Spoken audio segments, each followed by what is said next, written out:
ఈ వీడియో ఎవరికి అన్వయించుకుంటే వాళ్ళకి, లేదా నా బాధను ఎవరు అర్థం చేసుకుంటారు వాళ్ళకి.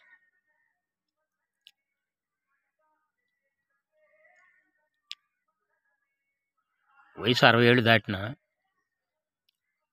ఈరోజు కూడా ప్రేమ కోసం ఎతుక్కుంటున్నాను. ప్రేమ అంటే శారీరకమైన ప్రేమ కాదు. అన్నదమ్ముల ప్రేమ, అక్కచెల్లెళ్ళ ప్రేమ, భార్య ప్రేమ, బిడ్డల ప్రేమ ఎక్కడ కూడా ఏం కనపడట్లేదు. అంతా డబ్బు చుట్టే తిరుగుతున్నట్టు ఈ ప్రపంచం. అందరూ అంటుంటారు, అవి రొటీన్ మాటలు అంటుంటారు, కానీ నాకు ఆ రొటీన్ మాటలు కూడా చెప్పడం కూడా ఇష్టం లేదు.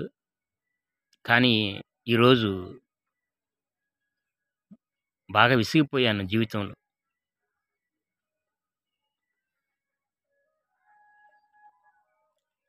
ఇంకా నన్ను ఎందుకు బతికిస్తున్నావు దేవుడా అని చెప్పేసి ఆ కనరాని దేవుణ్ణి మొక్కుంటున్నాను. ఆ దేవుడి పేరు కూడా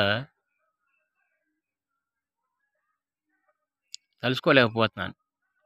అది వెంకటేశ్వర స్వామి కావచ్చు, అల్లా కావచ్చు, ఎవరన్నా కావచ్చు.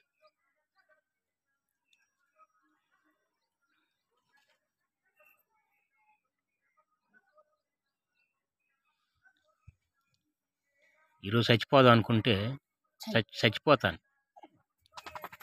ఇంత ప్రేమగా కనిపించినప్పుడు ఎవరి కోసం బతికుండాలి?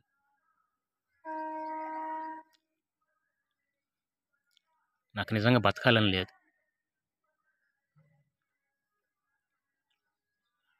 డబ్బులు చూడగానే ప్రేమలు పుట్టుకొచ్చేవాళ్ళు, డబ్బులు మాయమైపోగానే ప్రేమలు తొలగించుకునేవాళ్ళు. ఇంతమంది ఉన్నటువంటి ఈ ప్రపంచంలో నేను ఒంటరిగా బతకలేకపోతున్నాను. ఒంటరిగా అంటే మానసికంగా ఒంటరిగా ఉంటున్నాను.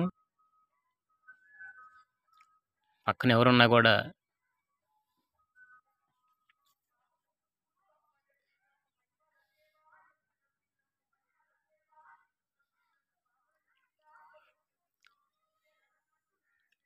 నాకు ఉన్న ఒక్క కొడుకు చనిపోయి నేను ఒంటరివాడిని అయిపోయినా కూడా భార్యను చూసుకొని బతుకుతున్నాను. ఆమె కూడా వాళ్ళ చుట్టాల దగ్గరికి వెళ్ళి స్వార్థంతో, ప్రతిదీ స్వార్థంగా కొలతేసుకుంటే, తక్కిళ్ళు తూకం వేసుకొని చూస్తూ ఉంటే ఎవరితో ఏం చెప్పాలి? ఆ కనరాని భగవంతుని ఎట్లా మాట్లాడాలి?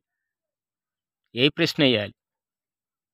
నాకు నేనే ప్రశ్న వేసుకొని, నాకు నేనే నా విధిలిఖితం, నా నుదిటి రాత నేనే రాసుకుంటున్నాను.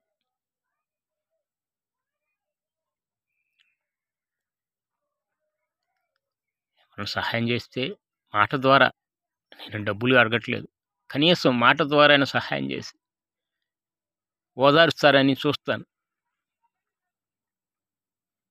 ఏందో నా బ్రతుకలు అయిపోతుంది.